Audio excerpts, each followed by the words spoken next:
Everyone, स्वागत है आपका हमारे YouTube वीडियो ट्यूटोरियल सीरीज में। और आज हम बात करने वाले हैं क्लास 11th के टॉपिक रिलेशन एंड फंक्शंस की मिसलेनियस एक्सरसाइज की। तो आइए शुरू करते हैं आज की क्लास। तो ये आपके सामने एक फंक्शन दिया हुआ है जहां fx is equal to x square है for x lies from 0 to 3 and the function will become 3x when x lies from 3 to 10। और इसी तरह से एक और रिलेशन दिया हुआ है gx। पहला रिलेशन fx था, दूसरा रिलेशन gx है। चेंज केवल x की वैल्यूज में है। तो हमें ये शो करना है that f is a function and g is not a function. देखिए, पहले अगर हम f की बात करें तो यहाँ देखिए बच्चों, सबसे पहले यहाँ अगर हम देखें तो अगर मैं 0 से 3 अगर मैं x की वैल्यू लेता हूँ, 0 से x की वैल्यू हम लेते हैं 3 तक, तो फंक्शन क्या होगा? X square. करेक्ट है। तो इसका मतलब हुआ एक्स स्क्वायर। और आपको पता ही है एक्स स्क्वायर की वैल्यू जो है 0 से 3 तक it will be uniquely determined, है ना। सो अगर यूनिकली हम इसको डिटरमाइन कर सकते हैं, यानी कि हर एक्स की एक वैल्यू है और वो वैल्यू यूनिक है, तो यानी कि इस पार्ट के लिए ये बिल्कुल सही है। ओके, अगर मैं इसका सेकंड पार्ट देखूं, अगर मैं बात करता हूं 3 से लेकर के x की वैल्यू 10 तक के लिए, तो फंक्शन होता है ये जो है 3x के इक्वल। यहां भी ये हमारे पास 3 से 10 तक यूनिकली डिटरमाइंड है। ओके, इसके बारे में और डिटेल से बात करते हैं कि कैसे ये यूनिकली डिटरमाइंड है। लेकिन उससे पहले हम ये देखते हैं कि यहाँ x की वैल्यू 3 यहाँ भी है और x इज इक्वल टू 3 यहाँ भी है। तो अगर मैं यहाँ x की वैल्यू 3 लिखता फर्स्ट पार्ट में, तो क्या होता? f3 की वैल्यू क्या आती? 9। और अगर मैं सेकंड पार्ट में अगर वैल्यू लिखता तो f3 की वैल्यू क्या आती हमारे पास? 9। यस, दोनों ही कंडीशन में, चाहे 3 नीचे वाले पार्ट में हो या इस पार्ट में हो, फंक्शन की वैल्यू आ रही है हमारे पास 9। यानी कि ये रिलेशन जो है हम इसको कह सकते हैं कि yes it is a function. और आपको पता ही है बच्चों, every relation is not a function. Reason, वो रिलेशन केवल फंक्शन कहलाते हैं जो हमारे पास जहां x की, हर x की एक यूनिक वैल्यू होती है। ओके, चलिए इसको मैं आपको ग्राफ के मीडियम से भी समझा देता हूं कि कैसे ये, मैंने इसका एक ग्राफ स्केच किया है, आइए देखते हैं। तो बच्चों, आपकी स्क्रीन पर ये फंक्शन आपको दिखाई दे रहा है जो अभी हमने लिखा, उसके बारे में हम बात कर लेते हैं। ये जो रेड लाइन से आपको बेटा दिखाई दे रहा है, यहाँ जो रेड लाइन पे आपको दिखाई दे रहा है, अगर मैं इस रेड लाइन की बात करूं तो ये कौन सा फंक्शन है? ये देखिए 0 से लेकर के यहाँ 3 तक x की वैल्यू अगर मैं 0 से लेकर के ये x 3 तक अगर मैं लेता हूं, तो ये रेड वाली लाइन यहां तक पॉइंट B तक, ये है फंक्शन एक्स स्क्वायर हमारा। और उसके बाद 3 से जैसे ही हम आगे जाते हैं, आपने अभी नोटिस किया होगा कि f3 की वैल्यू दोनों ही केसेस में कितनी आई थी हमारे पास? 9 के इक्वल थी। Okay, so x is equal to 3 पर, ये x कोऑर्डिनेट 3 होने पर ये है 9। और उसके बाद ये हमारे पास आगे का फंक्शन है, यानी कि 3x। ओके, सो आप इसको देखिए, मूव करके देखिए, आपको x कोऑर्डिनेट और y कोऑर्डिनेट पता लगेंगे। ये देखिए, मैंने ये ब्लू लाइन जो है आपको दिखाई दे रही है, जब x की वैल्यू 2 है तो 4 है। इसी तरह से जब x की वैल्यू 3 है तो दोनों ही कर्व आपस में मैच करते हैं और यहाँ पर वैल्यू है 9। और 3 से आगे जैसे ही हम x की वैल्यू के लिए जाते हैं, यहाँ देखिए ये 3 से आगे जाते हैं, तब हमारा कर्व हो जाता है चेंज और कर्व बन जाता है हमारा क्या? 3x। करेक्ट है।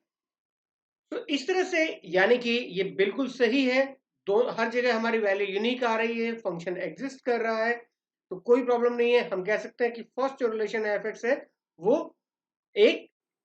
चलिए अब हम बात करते हैं सेकंड रिलेशन की gx की। तो बिल्कुल उसी तरह से एक्स स्क्वायर 0 से 2 के लिए यूनिकली डिटरमाइंड है और 3x भी यूनिकली डिटरमाइंड है, लेकिन यहाँ पर 2 पर हम चेक करते हैं जो कॉमन वैल्यू है यहाँ पर दोनों जगह, वहां चेक करते हैं कि फंक्शंस की वैल्यूज क्या आती हैं। तो यहां अगर मैं g में अगर वैल्यू रखता हूं 2, तो इस रिलेशन की वैल्यू होगी 2 square, that is 4। First part में रखने से, एक्स स्क्वायर में रखने से। Okay, gx is equal to x square. लेकिन इसी 2 को जब मैं gx is equal to 3x में रखता हूं, क्योंकि x की वैल्यू यहां भी 2 से स्टार्ट हो रही है, तो यहां g2 की वैल्यू 3 इंटू 2, यहां पर कितना आएगा? 6। तो यानी कि जब हम इस कर्व को स्केच करें, अगर gx रिलेशन को अगर हम स्केच करें, तो यहाँ x की वैल्यू 2 रखते ही हमारे पास दो आंसर आ रहे हैं। फर्स्ट जो पार्ट है रिलेशन का वो हमें आंसर दे रहा है 4, और सेकंड पार्ट जो है रिलेशन का वो आंसर दे रहा है हमें 6। तो यानी कि ये फंक्शन नहीं है, because 2 is not having the unique image, that what reason you can give in this और इसीलिए रिलेशन जो है we can not say that it is a function. आइए इसको भी यहां देखिए, ये है हमारा एक्स स्क्वायर का कर्व 0 से 2 तक, और ये है कर्व जो है हमारे पास 3x का, ये भी 2 से फिर आगे इंफिनिटी तक। और जैसे ही मैं यहां पर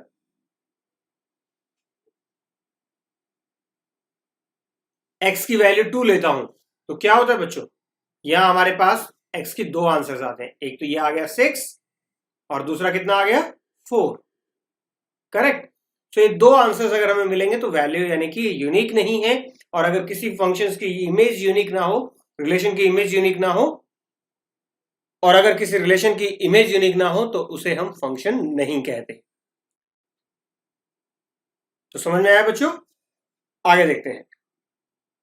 नेक्स्ट हमें fx is equal to x square where f we have to find out the value of this one. Okay, पहले मैं दो पार्ट निकाल लेता हूं, f1.1 फाइंड आउट कर लेते हैं और f1 की वैल्यू निकाल लेते हैं। सो फंक्शन क्या है, fx is equal to x square, तो इनपुट हमारा हुआ x को 1.1 देते हैं तो 1.1 स्क्वायर, और अगर मैं इनपुट 1 लिखता हूं तो इट विल बिकम 1 स्क्वायर। तो इस फंक्शन को मैं लिख सकता हूं 1.1 square minus 1 square divided by 1.1 minus 1। Okay, so आपको यहां और कुछ नहीं करना है, direct a square minus b square की आइडेंटिटी लगाइए। ये हुआ ए माइनस बी और एक बार ए प्लस बी, बहुत ही आसान सम है। सो बहुत इजीली ये हो गया हमारे पास, ये कैंसिल हुआ और 1.1 प्लस 1 2.1 आंसर। Yes, next. तो यहां हमें फाइंड आउट करना है domain of the function fx is equal to x square plus 2x plus 1 by x square minus 8x plus 12। तो बच्चों आपको पता ही है कि जब हम डोमेन फाइंड आउट करते हैं तो हमें किस बात का ध्यान रखना है। पहली चीज, डिनोमिनेटर जो है that should not be equal to 0, और सेकंड थिंग, रूट के अंदर हमारे पास नेगेटिव साइन नहीं आना चाहिए। तो अगर हम इसको ध्यान से देखें बेटा, तो डिनोमिनेटर में हमारे पास कहीं रूट का तो कोई प्रोविजन ही नहीं है, तो हमें केवल कितना ध्यान रखना है कि डिनोमिनेटर जो है ना वो हमारा 0 नहीं होना चाहिए। तो आइए इसे बनाते हैं factorisation. X square plus 2x plus 1 divide by x square minus 8x, तो इसके मैं फैक्टर बनाता हूं minus 6x minus 2x plus 12। Correct. तो अब इसको फैक्टराइज अगर फॉर्म में लिखें तो x square plus 2x plus 1 divided by x minus 6 और x माइनस 2। अब आप सोच के बताइए कि x की कौन कौन सी वैल्यू हमें नहीं लेनी है, क्योंकि x की कौन सी वैसी वैल्यूज है जिससे हमारा डिनोमिनेटर 0 हो सकता है। यस, बिल्कुल सही जवाब, यानी कि हमें नहीं लेना है 2 और 6। x can not be equal to 2 और 6, तो हमारी डोमेन क्या हो गई, all real number except 2 and 6। ठीक है बच्चों, तो ये हमारी होगी domain all real number except 2 and 6। Find the domain and range of the functions, ये सम हमने किया था पिछले वीडियो में। मैं फिर एक बार बता देता हूं, अगर आपको फिर भी कुछ डाउट है डोमेन और रेंज से रिलेटेड तो एक बार हमारा पिछला वीडियो देखना ना भूलें। So domain and range of this function fx is equal to root of x minus 1। देखिए, डिनोमिनेटर तो यहां पर 1 है, सो डिनोमिनेटर 0 हो नहीं सकता है। तो दूसरी कंडीशन क्या है, रूट के अंदर जो वैल्यू है, रूट के अंदर क्या फंक्शन है x minus 1, this should not B negative 1, ये नेगेटिव नहीं होना चाहिए। और जब मैं कहता हूं कि नेगेटिव नहीं होना चाहिए, इसका मतलब क्या हो सकता है, नेगेटिव नहीं होना चाहिए तो मतलब वो 0 हो सकता है या पॉजिटिव हो सकता है। तो यानी कि ये x माइनस 1 या तो 0 हो सकता है या पॉजिटिव हो सकता है, तो x will be greater than equal to 1। तो हमारी डोमेन यहां से हमें मिल गई, डोमेन की वैल्यू क्या हुई, 1 से लेकर के इंफिनिटी तक। तो x ग्रेटर देन 1 मतलब 1 से इंफिनिटी तक कुछ भी। ओके, सो रेंज की बात करें तो range y is equal to root of x minus 1।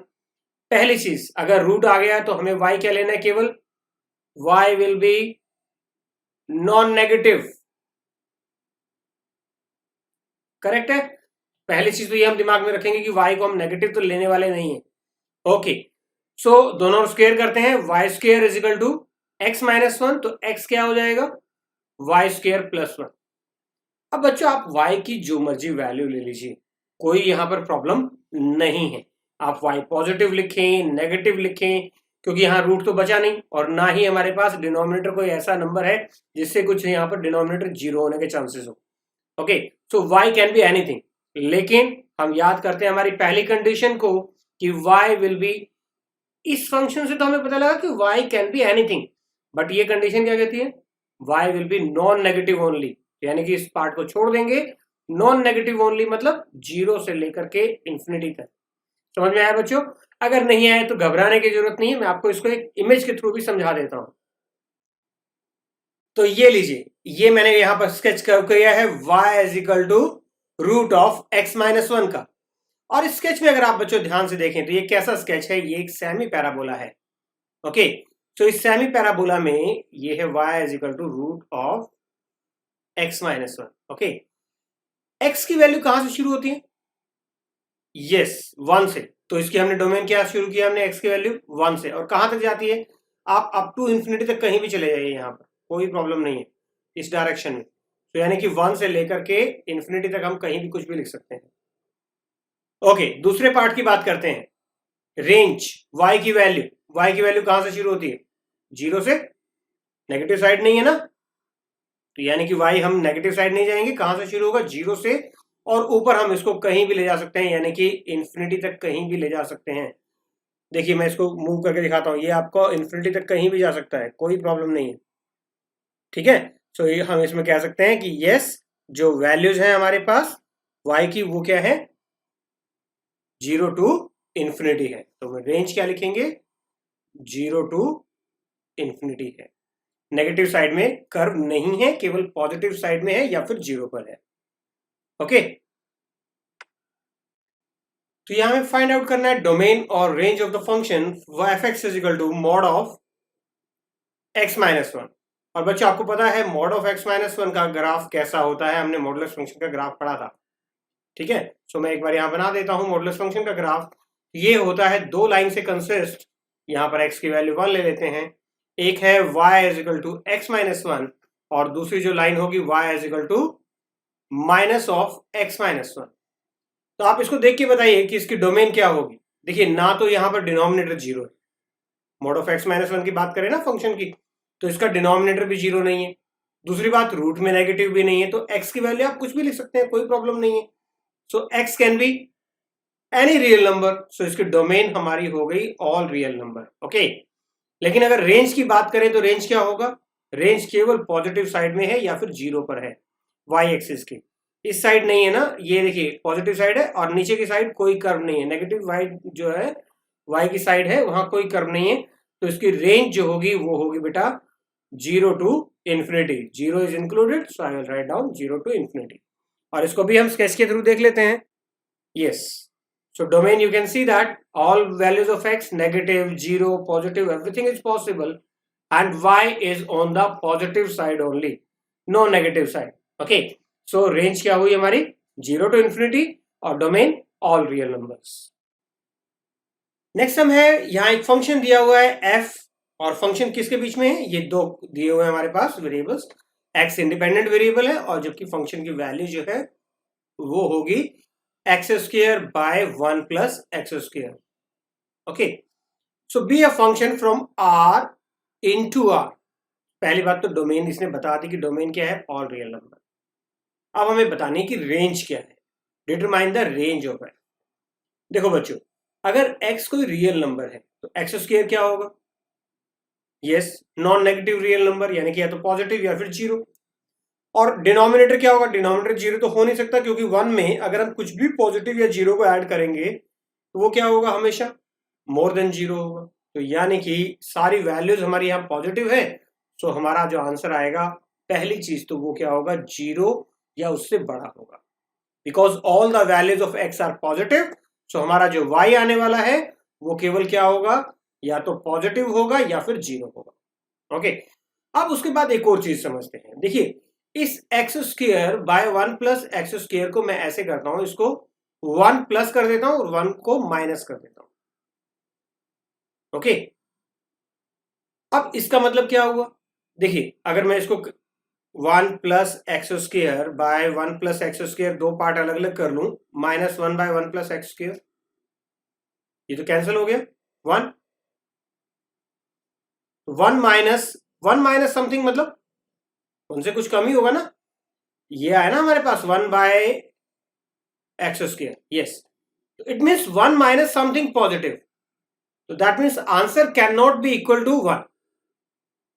So answer हमेशा 1 से छोटा ही होगा। 1 में से अगर कुछ भी सब्ट्रैक्ट करेंगे पॉजिटिव वैल्यू को, तो आंसर क्या होगा हमारा, 1 से कुछ ना कुछ छोटा होगा। तो हमारे पास यहाँ रेंज जो हुई, तो रेंज जो हुई हमारी वो क्या हुई, 0 से शुरू होकर के 1 तक, नॉट 1 इज इंक्लूडेड। तो ये एक मेथड है। इसको दूसरे तरीके से ऐसे भी समझ सकते हैं, देखिए x² is always less than 1 plus x², correct है। x² is always less than 1 plus x², correct है।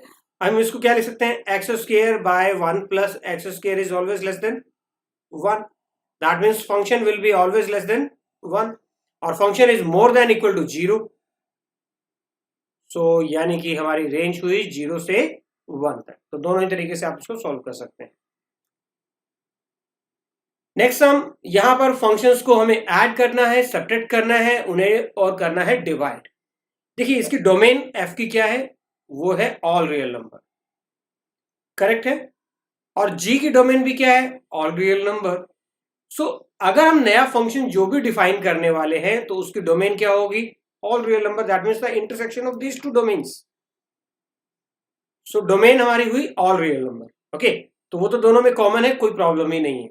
सो अगर मैं f प्लस जी करता हूं तो उसकी डोमेन होगी ऑल रियल नंबर, और वो क्या हो जाएगा, simply just add these two functions x plus 1 and 2x minus 3, f plus g. So f को और g को हमने ऐड कर दिया, so this become 3x minus 2।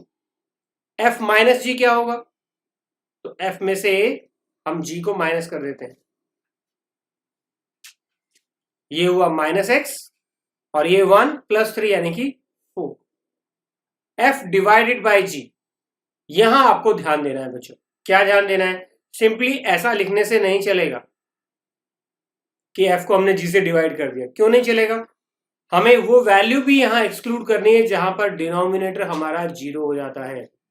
सो यहां हमें डोमेन में लिखना पड़ेगा x can not be equal to 3/2, because if I took the domain is all real number, तो उसमें 3/2 भी होगा, और 3/2 रखते ही डिनोमिनेटर क्या हो जाएगा, 0, जो कि हम डोमेन में नहीं ले सकते हैं, मैंने पहले भी आपको बताया है।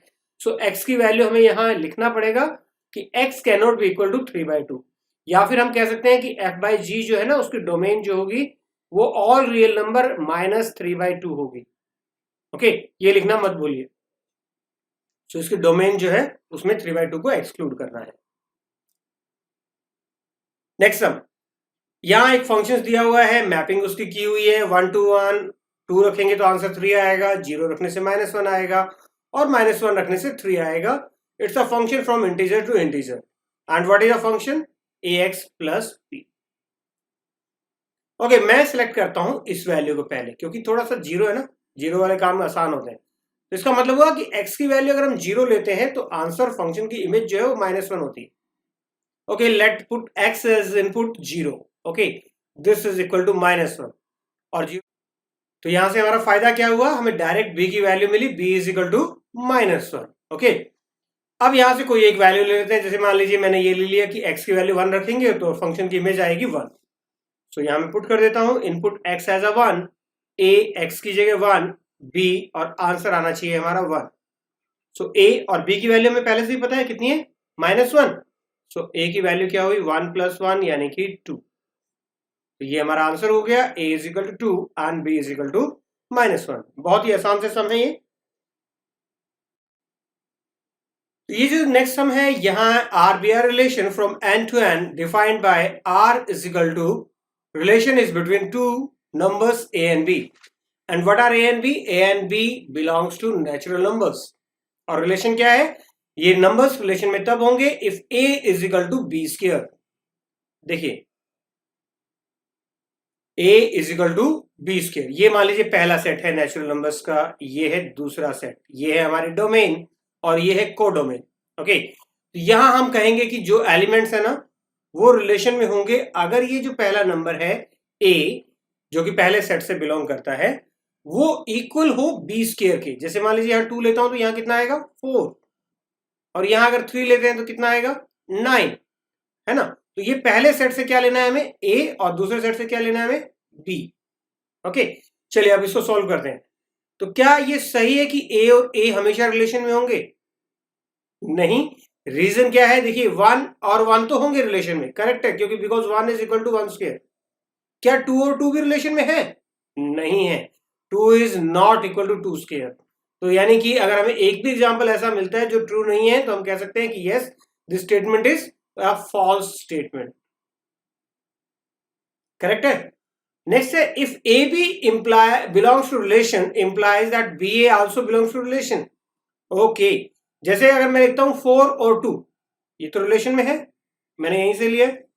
तो क्या 2 और 4 भी रिलेशन में होंगे? आप सोच के बताइए मुझे, क्या 2 और 4 रिलेशन में होंगे? बिल्कुल नहीं, because 2 is not equal to 4 square. Relation क्या है, पहला नंबर जो है, फर्स्ट जो नंबर है, वो that should be equal to the square of second. A should be equal to b square, और ये तो नहीं है। That means it is not necessary that a b belongs to relation, then b a also belongs to relation. ये statement भी हुई बच्चों false. और चलिए अब हम थर्ड पार्ट की बात करते हैं कि a b belongs to relation and b c belongs to relation implies that a and c belongs to relation. ये भी चेक कर लेते हैं। देखिए मैं एक एग्जांपल ले लेता हूं, 16 and 4 belongs to relation, is it correct? Yes, 16 is equal to 4 square. 4 and 2 belongs to relation, ये भी सही है। a is equal to b square, और यहां भी a is equal to b square, तो इन दोनों केस में तो ये सही है। तो a to b, b to c हमने ले लिया रिलेशन में। तो ये हो गया बेटा फर्स्ट पार्ट, है ना।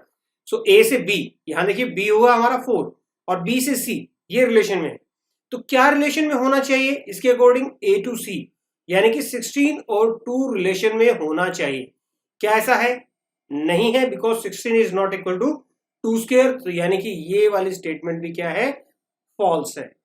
Next sum, if A is set 1 2 3 4 or B is a set of the elements these, and this is the given a relation between these two sets. Okay, क्या f एक रिलेशन है और क्या f एक function है a to b? आइए check करते हैं। तो मैंने यहां पर बना लिए हैं दो सेट्स a और b, जैसे दिया गया था। सेट a के एलिमेंट 1 2 3 4, इसी तरह से सेट b के एलिमेंट मैंने यहां लिस्ट किए हैं। और आइए एसोसिएट करते हैं, जैसा उसने कहा है 1 is associated with 5, 2 with 9, 3 with 1, 4 with 5, 4 with 5 and 2 with 11. Okay, तो ये मैंने एरो डायग्राम यहां पर बना लिया। अब बच्चों आप सोच के बताइए, क्या ये रिलेशन है? Yes, it is a relation, है ना, क्योंकि ये सारे के सारे इस ऑर्डर पेयर के ही एलिमेंट्स हैं। तो relation is a subset of a cross b. Yes, it is a relation. क्या ये फंक्शन है? No, it is not a function. And what is the reason? क्योंकि यहां पर हमने 2 की वैल्यू देखिए, f2 की वैल्यू क्या है यहां पर, एक तो 9 है और एक f2 की वैल्यू क्या दी हुई है, 11। तो इससे क्या हुआ, यूनिक नहीं रहा। और अगर किसी भी एलिमेंट्स की इमेज यूनिक ना हो तो हम कहते हैं कि ये फंक्शन नहीं है।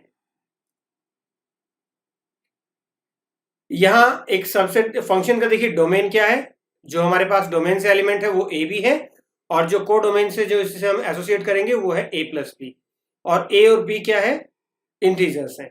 तो क्या ये फंक्शन है? चलिए मैं यहां मान लेता हूं a इज इक्वल टू 2 और b इज इक्वल टू 3। तो फर्स्ट पार्ट देखिए, फंक्शन में a b is equal to a plus b है। ओके, 2 इंटू 3, ए बी यानी कि 6, और किसके इक्वल होगा, a प्लस बी यानी कि 2 प्लस 3। कितना आंसर आया, 5 के इक्वल। एक और केस ले लेते हैं, a इज इक्वल टू 1 और b इज इक्वल टू 6।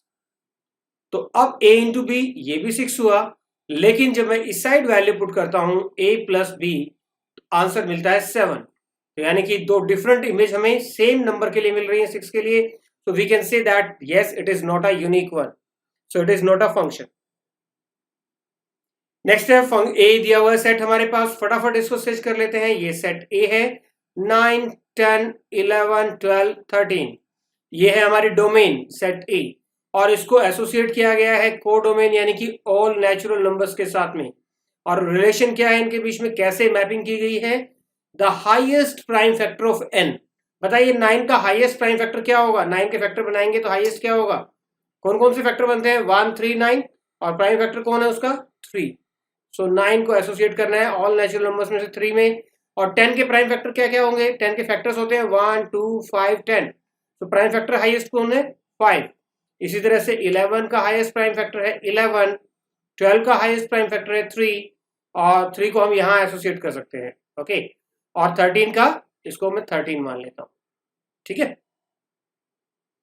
तो क्या ये फंक्शन है? रेंज क्या होगी इसकी बताइए, रेंज ही बतानी है हमें केवल, तो ये वाला एरो नहीं है यहाँ पर बच्चों।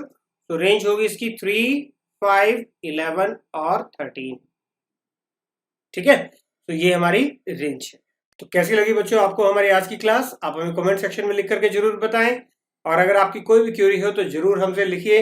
ईमेल, ट्विटर और फेसबुक आईडी हमारी नीचे दी गई है, और हमारे चैनल को लाइक और सब्सक्राइब करना मत भूलिए। Thank you very much.